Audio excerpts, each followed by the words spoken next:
முன்னாள் முதலமைச்சராக இருந்த ஸ்டாலின் எங்கே சென்றார்? இந்த நிமிடம் வரை ஒரு கண்டன அறிக்கை கிடையாது. அதிமுகவில் தாழ்த்தப்பட்டவர்கள் இல்லையா?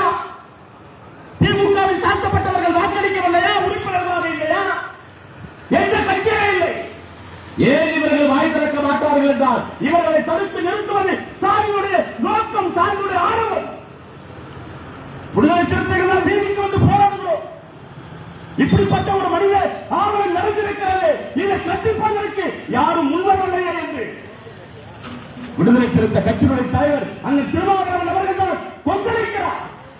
தமிழ்நாடு அமைதியாக இருக்கிறது. ஒரு தாத்தாவுக்கு இருக்கிற மரியாதை ஏன் வெளிப்படையாக சொல்லுகிறேன்.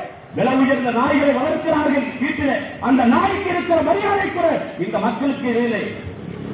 அந்த நாய்க்கு இருக்கிற மரியாதை மதிப்பு கூட இந்த உழைக்கின்ற மக்கள் படுகொலை செய்யப்படுகிற போது எவனும் கண்ணீர் சிந்துவதில்லை. இதையெல்லாம் நாங்கள் வேடிக்கை பார்த்தாரு. 1990களிலே எங்கள் தலைவர் எடுத்துவிட ஒரு வழக்கம் விடுவார். உங்களில் யாரும் யோசியதில்லை, எங்கள் வாக்கு எவருக்கும் இல்லை என்று 90களில் சொன்னார்.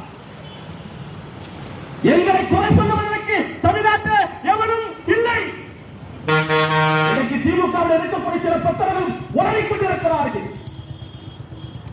விஜய் அவர்களின் தலைமையிலே ஆட்சியிலே இருக்கின்ற விடுதலை சிறுத்தைக்கு எப்படி அமைச்சரவையில் இடம் கொடுக்கலாம் என்று கொந்தளிக்கிறார்கள். கொந்தளிக்கின்ற அயோக்கியர்களே, திவ்யதர்ஷினி பார்த்திபனுடைய படுகொலைக்கு உங்கள் கோபம் என்ன? திவ்யதர்ஷினி பார்த்திபனும் கொடூரமாக அடித்து தூக்கு மாட்டி கொலை செய்த போது தமிழ்நாட்டில் ஒரு அயோக்கியம் கூட வாய் திறக்க மாட்டோம். விடுதலை சிறுத்தைகளை தவிர தேர்தல் நேரம் வந்துவிட்டால் சேரிகளை நோக்கி படையெடுத்து வருகிறார். நாங்களா சாதி பார்க்கிறோம்?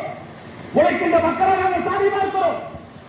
எங்கள் தலைவர் அன்றைய சொன்னார், சேரிகளில் பாருங்கள், தமிழ்நாட்டினுடைய அத்தனை சாதி சங்க தலைவர்களுடைய பெயரை கூட்டியிருப்பார்கள். காமராஜர் என்று பெயர் இருக்கும், ஜெயலலிதா என்ற பெயர் இருக்கும், எம் ஜி ராமச்சந்திரன் என்ற பெயர் இருக்கும்.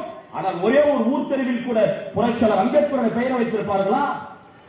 புரட்சியாளர் அம்பேத்கருடைய பெயருக்கு அந்த வீதிகளை கூட்டியிருப்பார்களா? அதிலே தோழர்களே, ஒரே ஒரு கோரிக்கையை மையப்படுத்தி நடக்கின்ற இந்த ஆர்ப்பாட்டம் தமிழக அரசுடைய முதலமைச்சராக இருக்கக்கூடிய விஜய் அவர்களே, KM பாஷா கொண்டு வந்து அந்த ஆய்வு அறிக்கையை ஏற்றுக்கொண்டு வன்கொடுமை தடுப்பு சட்டத்தை தடுத்து நிறுத்துவதற்கான ஒரு சட்டத்தை கொண்டு வாருங்கள் என்று இந்த ஆர்ப்பாட்டத்தின் மூலம் கேட்டுக்கொண்டு எனக்கு வாய்ப்பளித்தமைக்கு நன்றி கூறி இருந்தார்களே. நன்றி, வணக்கம். அடுத்தபடியாக